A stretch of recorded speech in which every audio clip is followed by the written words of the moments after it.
Olá, eu sou a professora Suzana Luz e estamos aqui mais uma vez nesse mesmo bate-canal para falar hoje sim do simulado da quinta-feira à noite que tratava dos desastres naturais, da ação e da omissão do ser humano frente a esses desastres. Quem fez a redação pode estar se perguntando assim, não, mas não era esse o tema não, professora. Era esse o tema, sim, senhores. No negrito, na proposta de redação, estava escrito exatamente assim, estou lendo os textos acima, e já vou comentar sobre eles, cada qual, na sua forma de comunicação, tratam de um mesmo assunto. Olha só, as ações e omissões do ser humano frente aos, grifem aí, desastres naturais. Frente a essa realidade de ação e omissão do ser humano frente aos desastres naturais, você deve fazer um texto dissertativo argumentativo sobre o tema. Cuidar da natureza é cuidar do futuro da humanidade. Então, caros, nós tínhamos que ter 3 elementos nesse texto. Sabe, uma pirâmide. 3 elementos. Ponto 1, ponto 2, ponto 3. Nós tínhamos que falar sobre os cuidados com a natureza, pensando no futuro da humanidade. Mas com qual recorte temático? Esse que está escrito, está explícito para nós. Ou seja, as ações e omissões do ser humano frente aos desastres naturais.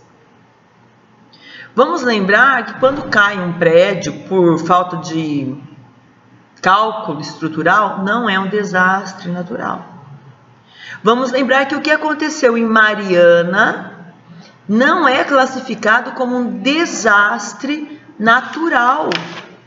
Por quê? Porque lá é uma tragédia mais do que anunciada.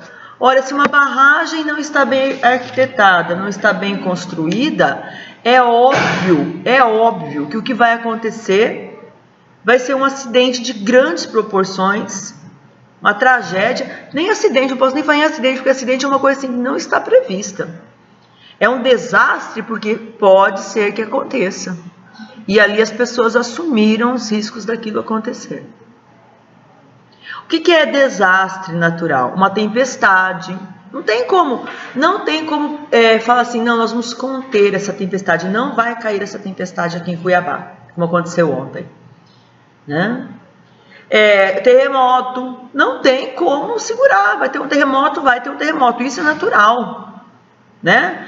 Um furacão, não tem como eu conter um furacão, não tem como eu falar, furacão, segura aí, para aí. É preciso conter os furacões, não existe essa proposta de intervenção, tá? A seca é um desastre natural, assim classificado, eu colei, eu pesquisei, tá?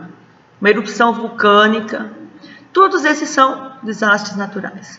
Não tem como o ser humano, fugir disso, mas, como na proposta se pedia falar sobre ação e omissão frente aos desastres naturais, quais são os cuidados que nós temos que ter hoje para evitar desastres futuros, a vida futura, né? É isso que a gente tinha que falar na redação. Então, vamos trabalhar com essa dicotomia, ação e omissão, tá?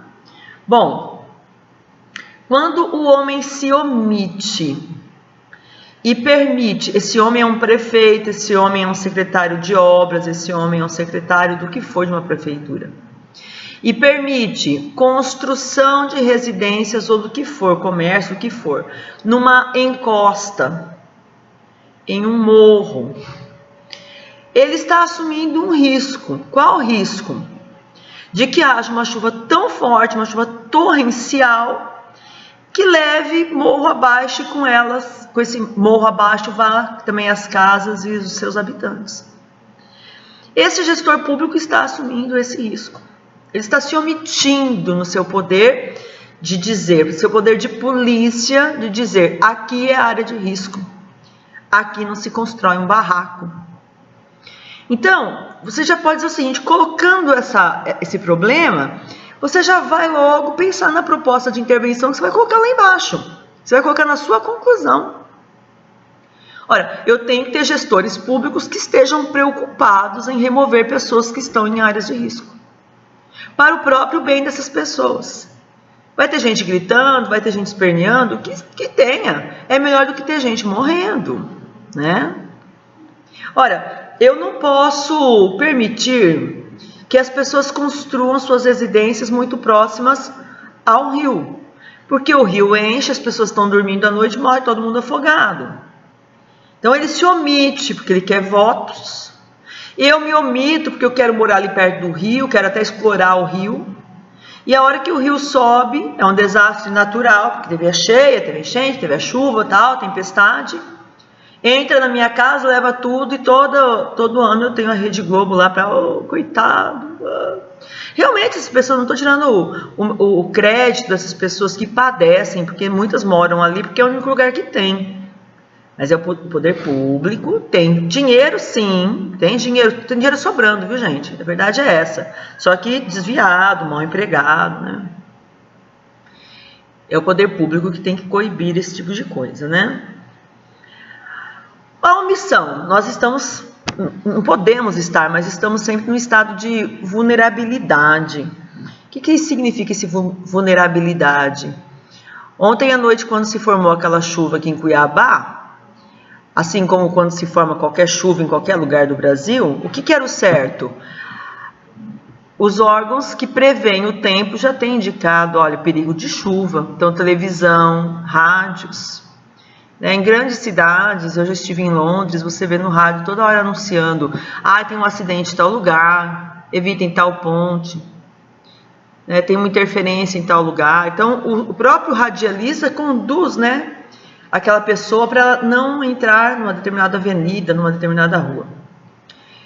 Pode ser que eu esteja corrigindo redação demais e não tenha visto, mas aqui em Cuiabá não tem esse costume. Em nenhum lugar do Brasil, na verdade. Então, nós estamos vulneráveis.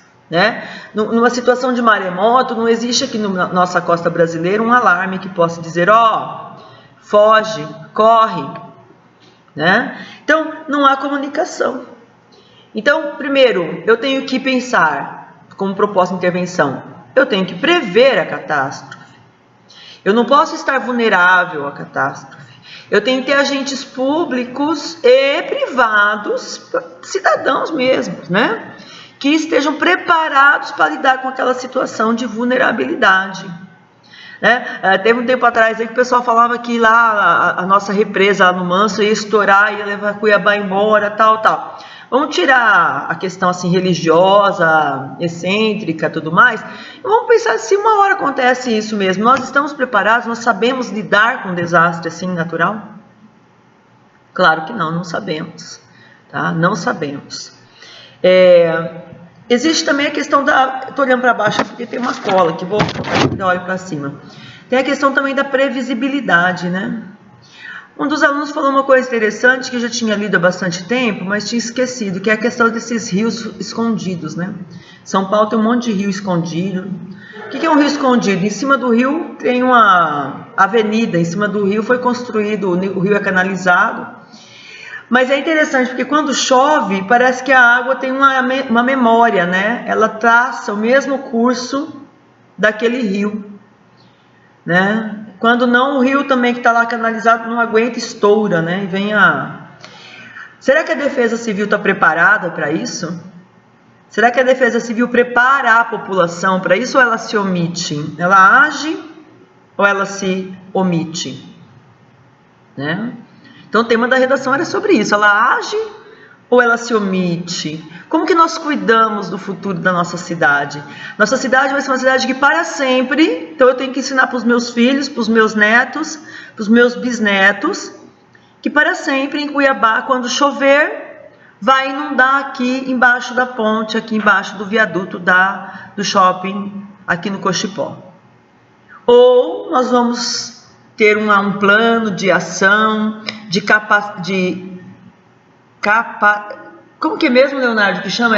Captação, eu lembrei, captação de reparação de danos. Ah, não, essa é outra coisa. Tem um tsunami lá no Japão, em um mês está tudo reconstruído. Aqui no Brasil, se tiver qualquer evento danoso nessas proporções, olha lá em Mariana, né? As famílias ficaram lá num hotel, num lugar totalmente sem condições de se chamar de lar por meses, né? Então é assim, nós temos que trabalhar com a gestão de riscos, agindo para estar preparado no caso de acontecer um desastre natural. Não é um tema tão difícil, gente, só que tinha que pensar um pouquinho. Né? Da minha turma de 30, quanto? Uns 8 acertaram. Alguns ficaram falando sobre lixo, óbvio. Eu já falei para vocês que vocês têm tanta facilidade de falar sobre lixo, que qualquer tema de natureza que cai, vocês vão atrás do lixo. Né? Todo mundo atrás do lixo. Não pode. Lá nos textos de apoio se falava sobre quanto que se mata de ambientalista aqui no Brasil, né? São pessoas que não estão ali apenas lutando pela floresta, mas são pessoas também que indicam, nossas cidades não estão preparadas. Nossas cidades não têm uma gestão que pense que uma tempestade não é algo divino, não é um castigo. Nós estamos mais na Idade Média. Nós estamos na idade da comunicação, né? Na idade em que nós temos que fazer previsões, na idade em que nós temos que estar à frente das situações de risco que possam vir nos prejudicar, tá? Então esse daí era o tema do pessoal da quinta. Eu espero que quem não compreendeu a temática tenha compreendido agora. E se aí nesse post vocês quiserem fazer alguma pergunta a mais, fiquem à vontade, tá? Quiserem tirar dúvida, fazer alguma colocação, fiquem à vontade. Quero lembrar que agora, depois do Enem, na segunda-feira, logo depois do Enem, eu vou gravar um vídeo como esse, um vídeo de uns 40, 50 minutos, explicando detalhadamente o tema da redação. No dia 8 também, eu e a professora Priscila começamos um curso para quem vai fazer FGD. E o professor Eloy, logo na sequência do curso de gêneros textuais, ele vai dar o curso de matemática para vestibulares. Então, vocês podem entrar no site e também verificar valores, horários, tudo mais, tá bom? Quero dar um conselho para vocês. Entrem no site suzanaluz.com.br e deem uma lida nas melhores redações.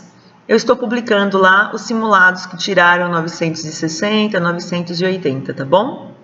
No mais, um grande beijo para vocês, bons estudos e descansem para o Enem. Nosso maior inimigo é o cansaço. Uma prova tão extensa e tão tensa quanto essa, tá bom? Tchau, obrigada!